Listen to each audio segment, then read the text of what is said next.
Very pleased to welcome to the show Seahawks second-year standout tight end, A.J. Barner, NFC champion, and soon to play in the Super Bowl.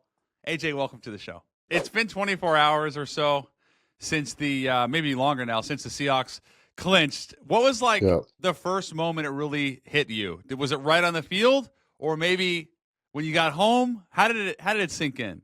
Honestly, I mean, I feel like, after the game kind of started to sink in, but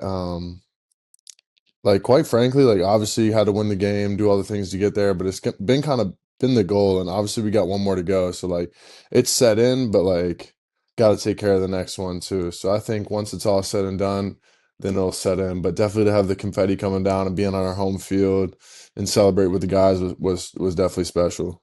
What did the NFC Championship game show you that you already knew, but maybe tell fans that maybe didn't know that Sam Darnold was that dude?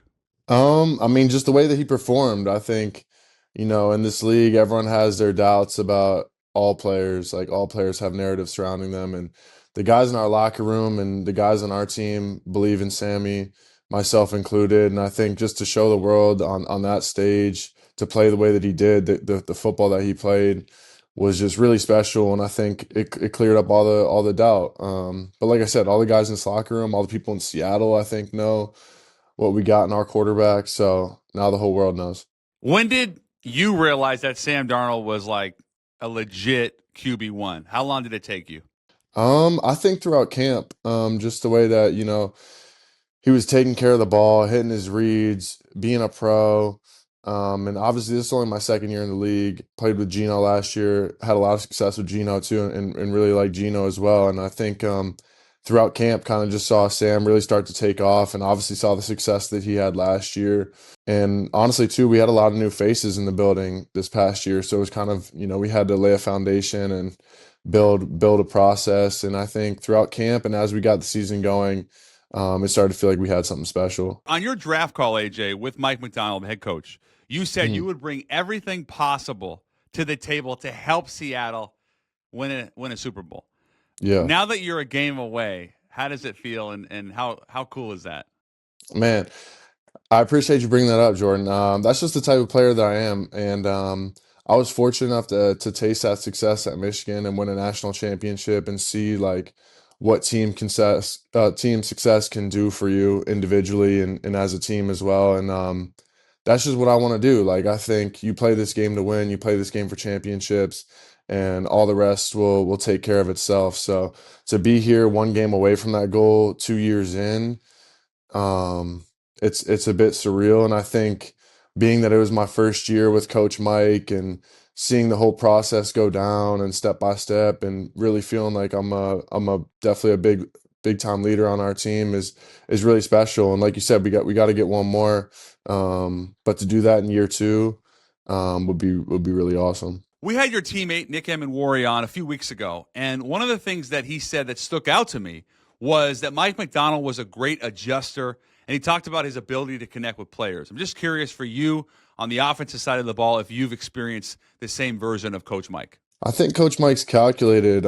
He's a smart guy, able to relate to his players, but able to be himself too. If you know Coach Mike and you know Coach Mike from the start, definitely had to grow throughout the process and become the best version of himself. And I think, like you said, I mean, he adjusts, he listens to the people in the building, the ownership, our GM, all hands are on deck. I feel like with the organization, there's nobody, too big for it. So like Nick said, I mean, he adjusts, he puts us in the best position possible, and he leads us too, but he also lets, the leaders on the team have a role in that as well. You said you're a big leader, AJ. Is that fair to say? I would say so. How did you develop those traits as a football player? I think I've always kind of had that a little bit. My family definitely helped shape that. But on our offense, I'm an energy guy. I feel like our offense, Coop's going to be Coop. Coop's going to be a leader. Coop's going to be, a vet. Sammy's going to take care of his business. Jax is going to do what he does. And I think for my position as a tight end and being with the O-line and being with the wide receivers and all the guys, I'm going to bring juice. I'm going to be myself, and I'm going to have fun too. So I think that's what I kind of bring to the table as a young leader on our team. Like a little bit naive to maybe all the things that go Yeah. in the league. Like I said, being in year 2, but I'm always have fun and I'm a be me. And I think people respect that.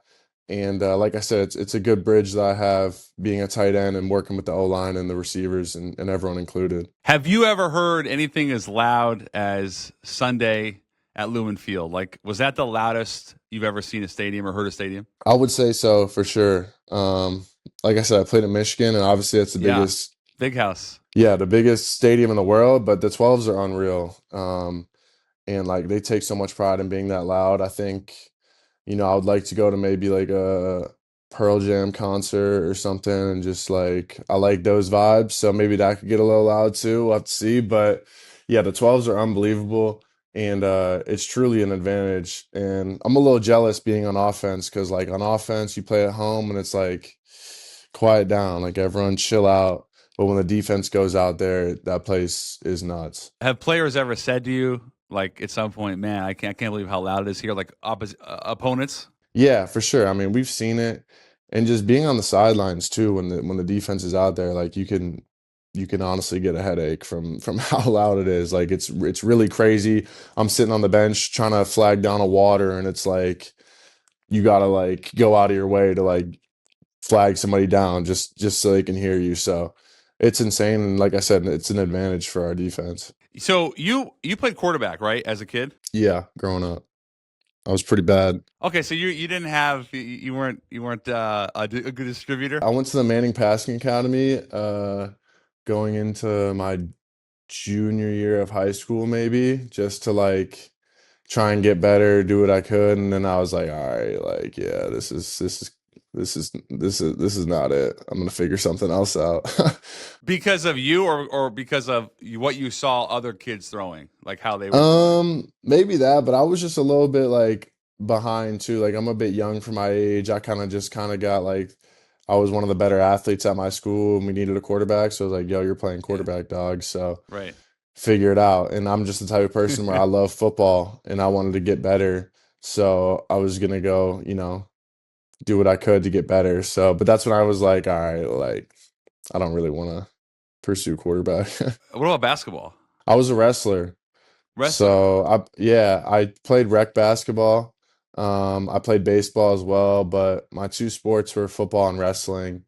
And I think, I do get a lot of love for my blocking these days, and I honestly can attribute that to wrestling. I think the mentality, the leverage, all the things that wrestling teaches you has been huge. And I wrestled from first grade till ninth grade.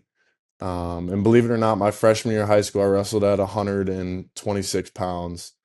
And then by the time I was a senior, I wasn't wrestling anymore because I just wanted to focus on football. And it's hard to put on weight when you're wrestling, obviously. So by the time I was a senior, though, I was like 220 leaving. So You put on crazy. And that's almost what I a mean. 100 pounds. Yeah, 100 pounds and probably like 6 inches of height, too. But that's what I was saying. I was just young Whoa. for my age and just a Right. late bloomer. So. So you loved wrestling. I loved wrestling. If you know wrestling parents, you know how crazy that can get. So I think, my dad got me into it when I was young, and any wrestler, there gets to be a point in the time where you either, maybe get burnt out of it or whatever the case may be. But I did truly love wrestling, and I think in the off season too, that's something that I take up. I work out in Cali a lot in the off season, take my off season very serious, and I do a lot of body on body, like leverage training, boxing. Shout out my guy Jay Glazer. Me and Jay will get it in. He worked with Mercedes Lewis, and I kind of had seen that and was like, yo, I want to try something different and check all the boxes that I can to be the best player that I can be. So. Okay, so you're doing in the offseason wrestling, hand to hand, body, a lot of different types of martial Yeah, arts. for sure. I'll do some MMA stuff. Obviously running routes, lifting, all the things. But yeah, I take it very serious, and I think there can be a lot of strides made in the off season um, to be the best player you can be. What age were you when you really started to lock in with football? It sounds like 15, 16, and And then at what age were you when you realized I can actually do this like for a living? I can be an NFL football player. I always tell people like some kids grow up watching cartoons, SpongeBob, whatever. Like I grew up watching Sports Center and was asking for football helmets and football jerseys and all that since I was little. So like I believe, I've loved this game and quite frankly was born to play it. Like I said, high school kind of took my time to grow. And then once I got to Indiana and played at Indiana, guys were starting to tell me like, yo, like, bro, you're pretty good. Like you probably go to the league. I was like, damn, all right. So I really just kept working hard, did all the things that I could and was like, that was the goal. And where I'm from, like nobody's really gone to the league. So it's kind of just took it step by step and here I am. AJ, Travis Kelce, who's also from the Cleveland area, he called you a swag champ on his show, New Heights. Yeah. What did he mean by that? Just Cleveland swag. Trav's my guy. Trav's a great dude. Just swaggy. Like I said, with my leadership too, like I like to have fun. I like to be myself. And I think anyone from Cleveland takes pride in being from there. So I've definitely, been able to chop it up with Trav a little bit. And yeah, I think any good player has to have some swag to him, has to have some confidence and a way that they like to play. So I think just the way that I carry myself and the fun that I have when I'm at my best playing the game, I think that's what he's referring to. And to that point, Mike Macdonald called you a spark plug with edge, which is pretty cool. I mean, that's a dope compliment, especially coming from a head coach. How do you embody that, not just in the games, but day to day in terms of your energy? And, I just feel like whenever I watch you, I see you're always in it, Yeah, for sure. That's me, dude. You can't fake that. Like, I think you just got to do it every day. You can't fake it. You got to be authentic to yourself. And like I said, like on offense, I grew up playing defense and like I touched on the wrestling. Yeah. And like I feel like on defense, you can fly around, be loud, run your mouth a little bit, a little easier on defense. And I think on offense, for me, it's like, all right, somebody has to do that on our offense. And like I'm looking around, it's like, all right, I'm the guy for that. So I kind of take pride in that. And it's just who I am. Like I said, that's authentic every day in the building. I think like Devin Witherspoon or like Derek Hall or the guys in our defense, like when we're going at it in practice, like that gets the best out of us. And I think just chopping it up with those guys and making sure they know that, our offense is standing on business too. And then that carries through to the game. You said when you moved to Seattle that it felt like home. What do you think that was? Because I'm from Seattle. I'm a 206 all the way. I grew up a huge Seahawks fan. Met my wife at a Seahawks game. Okay. So, dude, like I know what it is to be a real like PNW Seattle dude. So for you coming from the Midwest, what did that mean? Man, well, so I first got out here and I had never been here. So I was like kind of unsure what it was going to be like. I thought, it'd probably get snowy up here because you're way up north. But I just love the vibes. Like I love the mountains. I love the water. The team. I felt like when I got here, it was like there was just a great opportunity for me to really like take off. And I felt like the organization believed in me too. Like I feel like I transferred schools, and then when I got here, it's like I feel like they really believed in me. And then I touched on like the Pearl Jam and stuff like that. Like I love the grunge music and just like being a little grimy. You forget about us in the PNW, like. You might not have heard about too much about the Seahawks going into this year, but here we are now. So that's me. I embrace it. And I think wherever I'm at, like I'm gonna always show love to the people that, support us like the 12s do. So yeah, like I said, I love it here in Seattle. And I think it's all encompassing between the city, the organization, and then my personality just coming in here and being a perfect fit. And are you seeing more and more people recognizing you as you move around the city? A little bit. I think definitely on game day.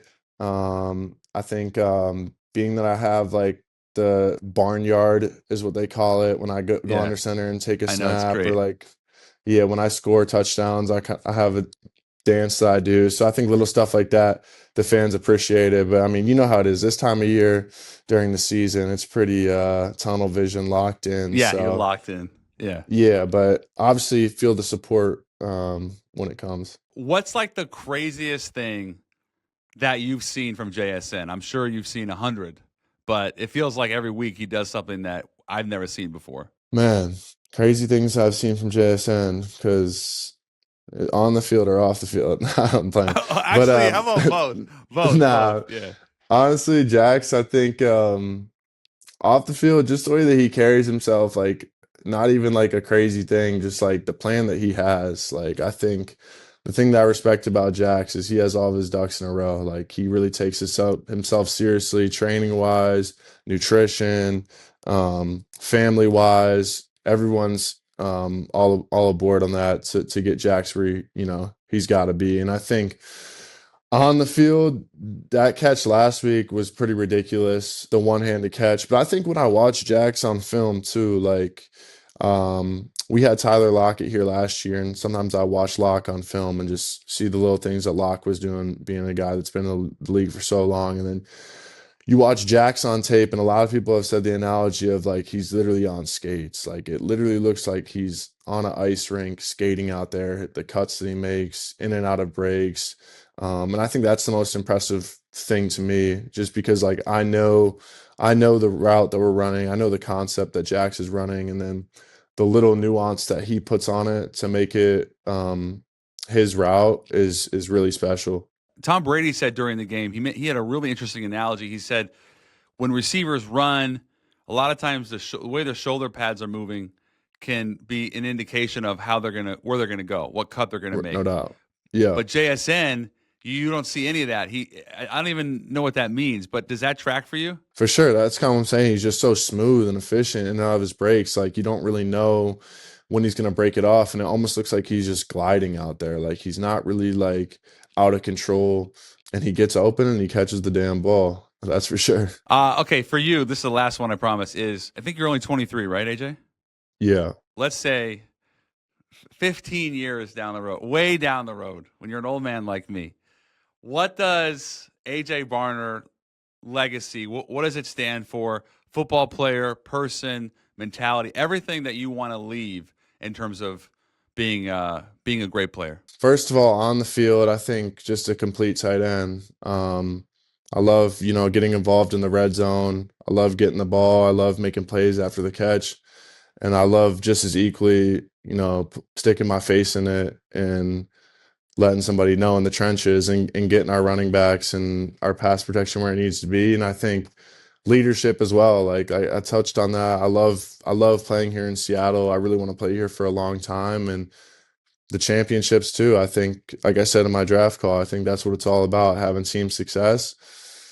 And then off the field too, I think I feel like, just people getting to know who I am. I think, like Trav said, I guess I'm a swag champ. I'm someone that likes to have fun, likes to be myself, really likes to enjoy life, be present in the moment, and not afraid to get outside their shell. I think in this day and age, it's like cool to be like too cool for school. I'm someone that's like gonna be myself, have fun, and live in the moment. So I think that. But like I said, I want to be, the best version of myself and one of the best tight ends to play in this league. And hopefully I can continue to do that.